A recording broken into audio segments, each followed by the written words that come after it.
Did it go on a hunt for America's deadliest hitman? Let's see this, man. Let's see this. It's 1978. Jose is 16 years old. He lives with his family on a ranch near Erlamar, Tulare County. Okay. It's a beautiful place, surrounded by Californian vineyards. One day, his sister Cecilia has a request. She went and told me, hey, bro, can you take me to India to meet this guy? I said, sure, sister, why not? And I took my sister to this little house to find her stupid friend. Well, I didn't feel comfortable going inside with her. Okay, months passed by and she never came home. First, they found her car, and then they found her body. Damn. Jose was the last person to see Cecilia alive, but when he made a witness statement, I didn't want to give the full explanation because I want to get them. I didn't want the cops to find them. I want to find them myself. We went to this little house. We broke in there, and with M1, I shot him. he then went on to shoot two more people who were also in the house. A cold-blooded triple homicide at the age of 16. Wow. In the following decades, Jose will kill more than 30 people. What begins with a young act of revenge ends in one of the most ruthless hitmen for the Mexican drug cartels. His victims are scattered across the entire US, and of course, in his home county of Tulare. He has taken the lives of both young and old, drug dealers and farm workers, fathers and husbands. It will take over 30 years and police from 3 different states to bring him down. Wow. This is the story of Jose Manuel Martinez, El Mano Negra, the Black Hand, one of America's deadliest hitmen.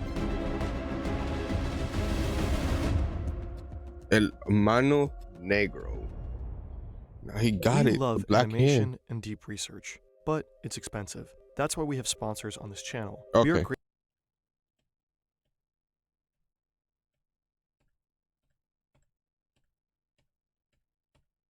Damn.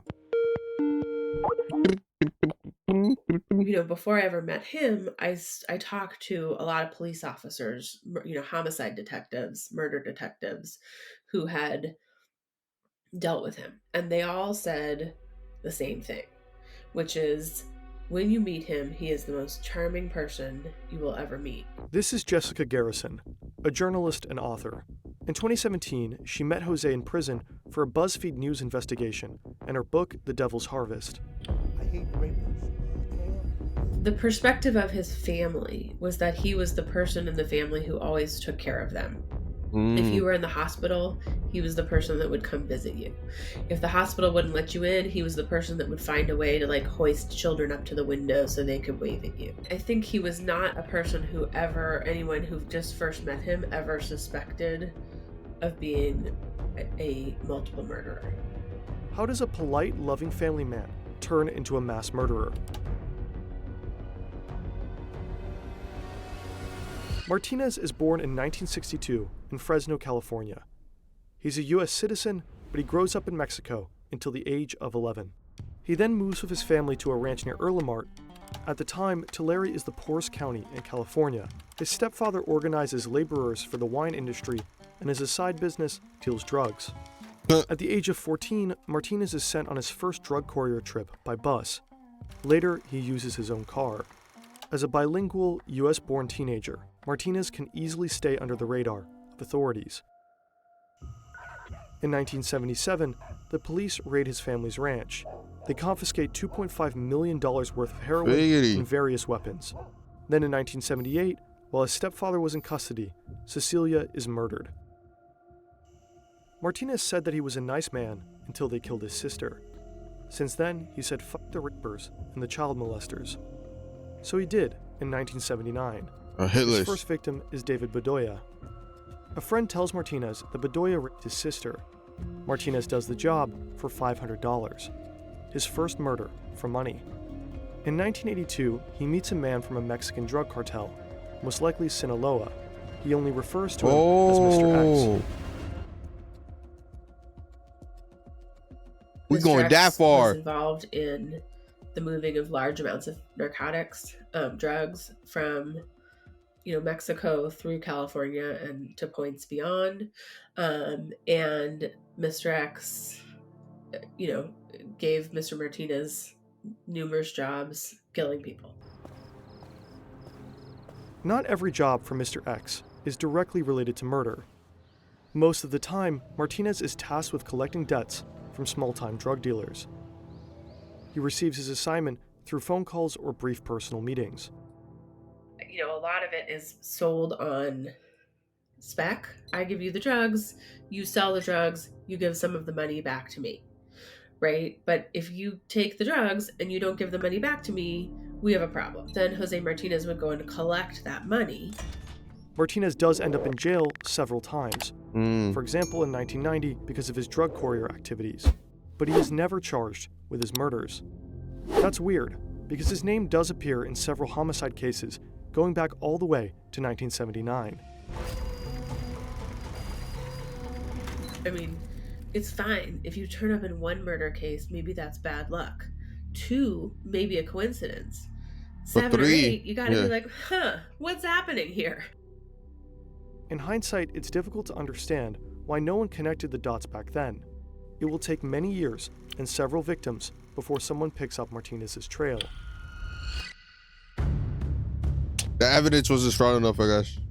You gotta remember, bro, back then they didn't have phones, they didn't have November cameras, they didn't have 2006, anything. Martinez flies to now they Florida do. to deal with a 20-year-old named Javier Huerta. Javier is accused of stealing 10 kilograms of cocaine worth around $170,000. Martinez keeps a close eye on Huerta for a few days, and then he decides to strike. I called Javier Huerta. They told me that you're a Missouri worker, and I want you to come so you can give me an estimate price for my house. They got in, I locked the door. When I turned out, I had my guns out. My hit the floor, and this single one I tell you. You stole 10 kilos from cocaine from me. If you don't get my money in 30 minutes, I'm gonna call my friend that is outside your house, and he's gonna shoot your family. Martinez gets the money. $150,000 are buried in Huerta's garden. He shoots Huerta and his colleague 4 times each. He binds their hands with zip ties and puts their bodies in Huerta's truck. He takes the car and drives it to the outskirts of a national park, smoking a cigarette on the way, perhaps to calm down. No, this is how he gets caught? After the job, Martinez flies directly to his daughter's home in Alabama. His granddaughter is celebrating her birthday. He wants to use the money he just earned to make her happy. I got her. I took her to Toys R Us, where a kid can be a kid. Babe, because I love you with all my heart, me and you, we're gonna walk in the store, and for 1 hour, you can pick whatever you want, okay? While Martinez is treating his granddaughter at Toys R Us, investigators in Florida discover Huerta's truck with the 2 dead bodies. They find a Mountain Dew can in the center console of the vehicle, with a cigarette butt laying in a puddle of the yellow-green liquid. They send the cigarette butt to a lab to check for DNA traces, but the test is not conducted right away. The evaluation probably isn't a big priority. Huerta was a construction worker and had many co-workers in the car with him. So investigators had little hope of a hit. In fact, the results won't reach them until years later. Martinez escapes conviction for the murder of Huerta. At least for the time being. In 2009, Martinez kills a man named Joaquin Barragan in Erlenmart for $8,000. He used a woman as a lure. She brought drugs from Barragan, contacting Martinez when the meeting was set. 3 days later, Barragan's body is found under a blanket, his hands bound with zip ties. The police question many people in Erlenmart about the murder.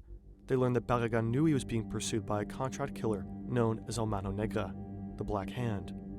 A woman tells investigators that Martinez tried to hire her to lure Barragan to a remote location. Others say that El Mano Negra is in fact Martinez's nickname. The investigators don't have enough evidence against him. What? They still decide. Yeah. They arrest Martinez for violating probation. Evidence stats to But him. when they knock on his door, he scrambles out his phone, removes the SIM card, and swallows it. Nothing else on there can incriminate him. When the police question Martinez, he claims that everyone in Erlenmart is lying, and that he didn't kill Barragan. They send him to prison anyway for violating his probation terms. Okay. When Martinez gets out of prison about a half a year later, he directly marches to the Violent Crime Division of the Tulare County Sheriff's Office. He wants his white Chevy Suburban back that the police had seized from him. Martinez agrees to answer a few questions from the police in return. He hints that he is a collector for a Mexican drug cartel from Guadalajara, and he also claims to know that Barragan was murdered, not due to debts, but because he was a rat. The investigators are suspicious. They suggest a lie detector test. These aren't technically valid ways of determining a lie, but police will still often use them for investigations. Martinez agrees. He is asked several times if he knows who killed Barragan. Martinez, of course, denies that he killed him. The lie detector's response to Martinez's answers are clear. Deception is indicated. Still, the investigators' hands are tied. Without clear evidence of a confession, they can't pin Martinez down. Yep. In the end, the black hand once again slips from their grasp. Why is it The black cigarette hand? butt is still in the lab. The police in Florida have other cases to handle, and they forgot about those bodies in that trunk. It looks like Martinez can just keep going on forever. But then something happens in Alabama.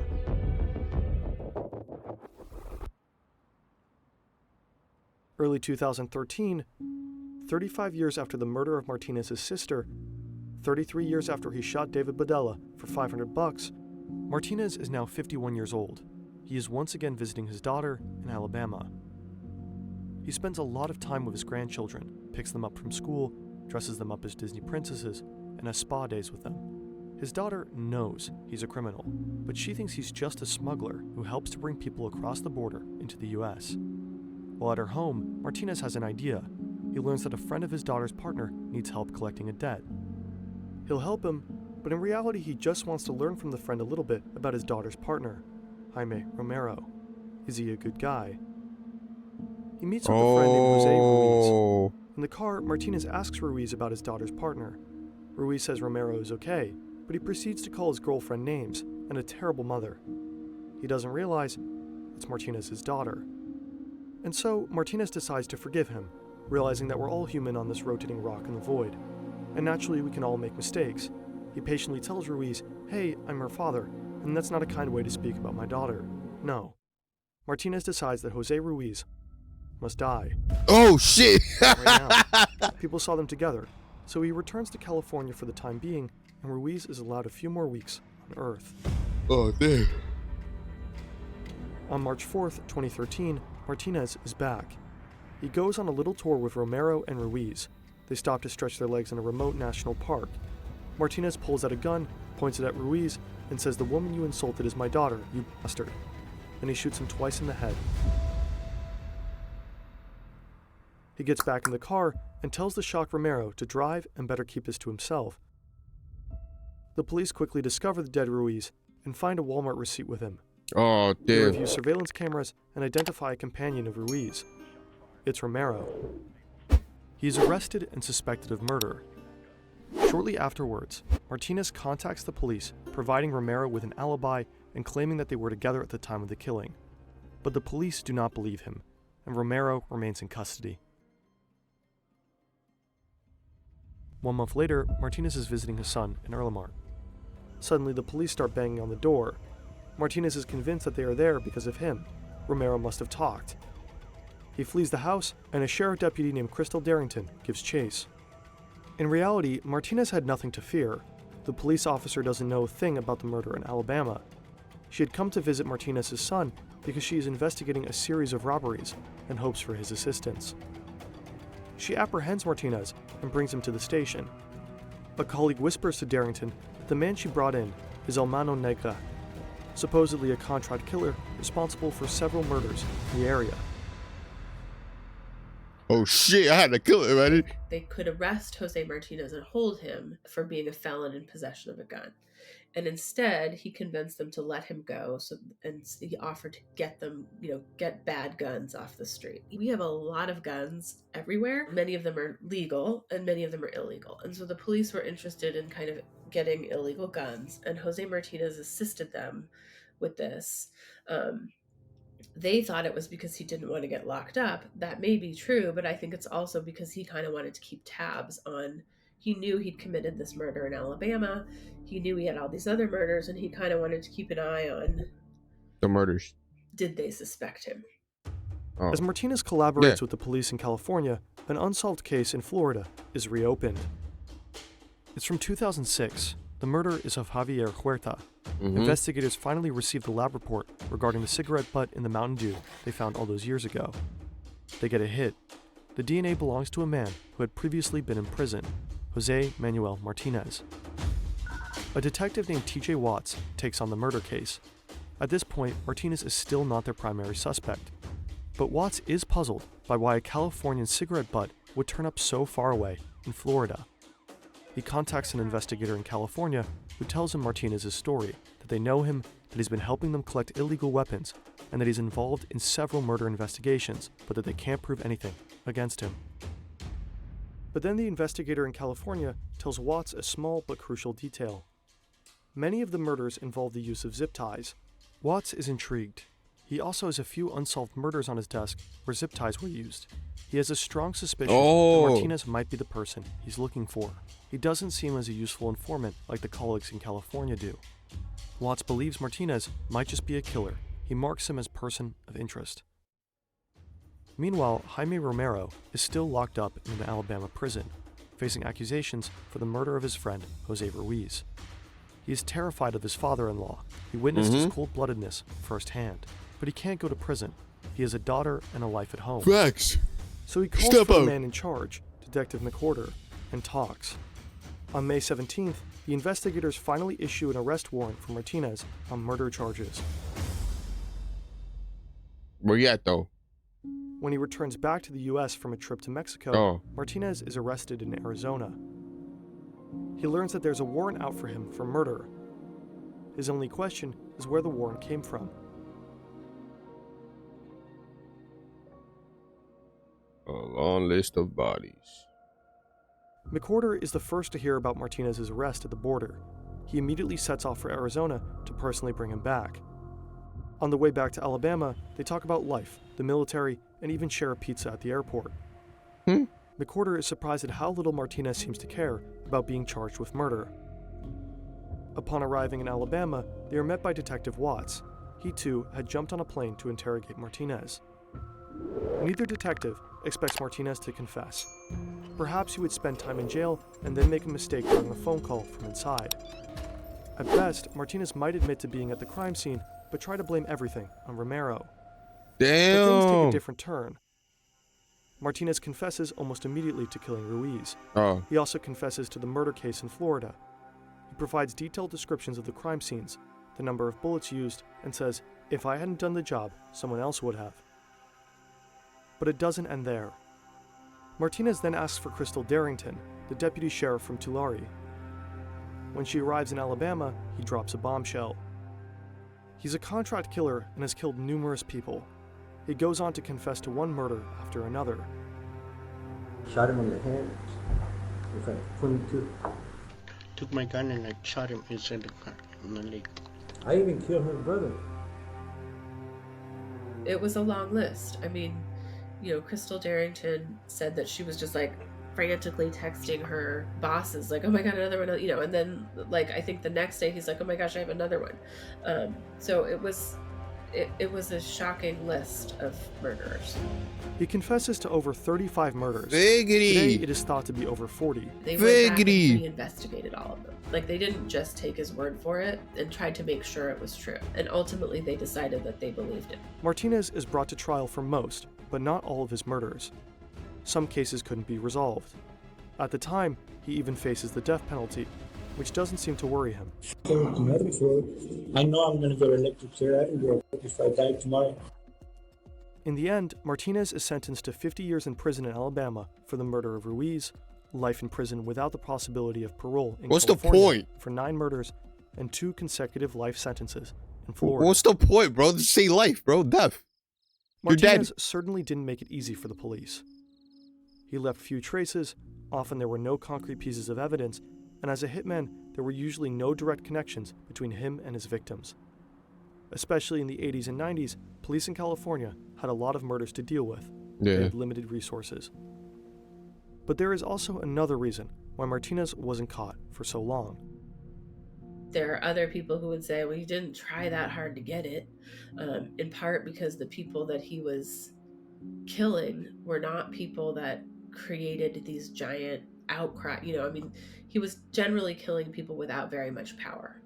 And so I think that was sort of one of the heartbreaking things to me when I started working on this, is that I went and found some of the family members of some of his victims. And many of them said over and over, like, it seems like no one cared that our relative was killed. And so I think that to me was sort of the craziest and most heartbreaking part of this case. Wow. Hey, damn. Long list of a lot of stuff, man. Well, like and subscribe for more videos like this.